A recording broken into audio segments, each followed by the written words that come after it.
What's going on, guys? Today I'm working on my 2006 Nissan Xterra. It's four-wheel drive, and I'm replacing the front hub assemblies or wheel bearings on this thing. First thing you got to do is jack up your car, put a jack stand onto it, and get your wheel taken off.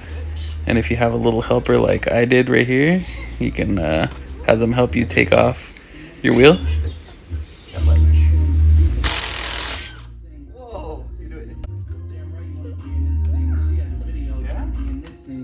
Let's do it. Let's go. Whoa, good job. Yeah, Dominic, go like this. Good job.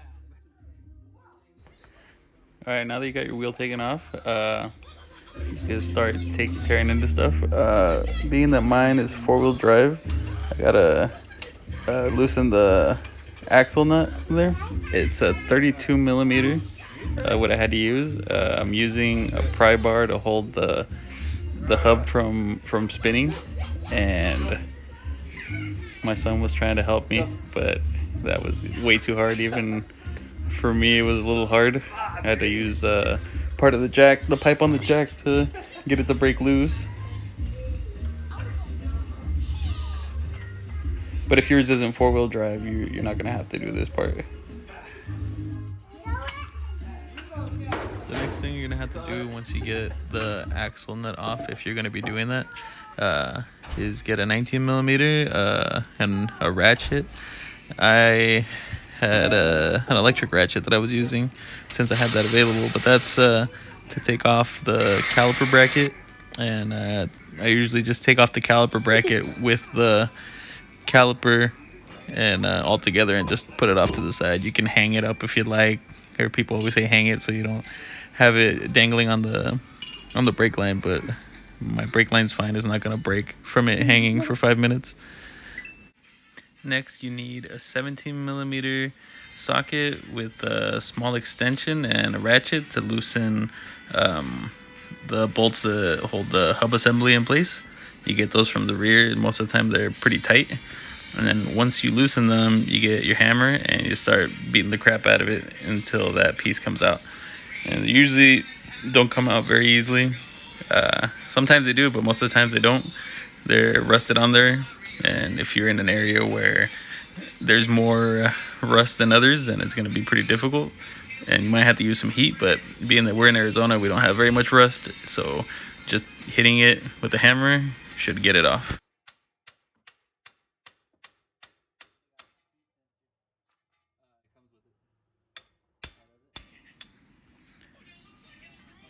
Now that you got it off, I had forgot about the ABS wheel speed sensor. The new hub assemblies come with the ABS speed sensor, so I just needed to unplug it, and that was a bit of a pain. I ended up having to break the connector on the side with the old hub assembly, and then I was able to get it off. You can hear how bad that bearing is. Next step, I used a little bit of sandpaper to clean up the area where the new hub assembly is going to go into. You want to do that to make sure it seats right. Then you got your backing plate.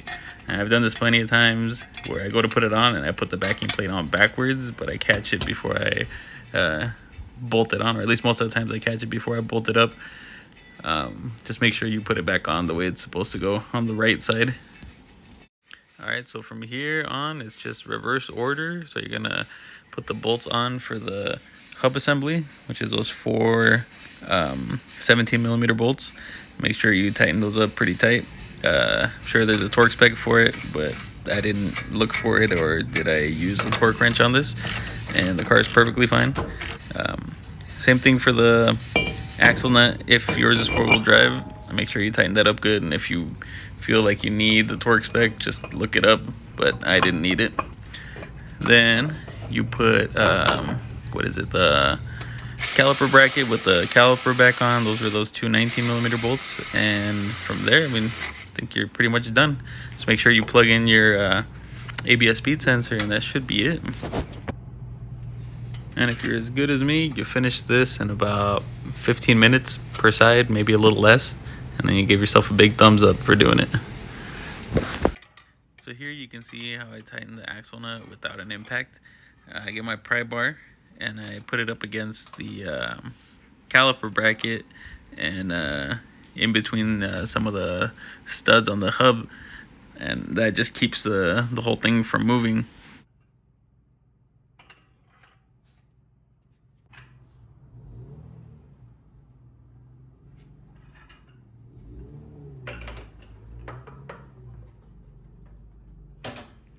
So last thing is to make sure you have everything tight. Go over your stuff if you need to. Double check, triple check, whatever you got to do. Put your wheel back on. Make sure you tighten that up good too. And if you need to, torque it down.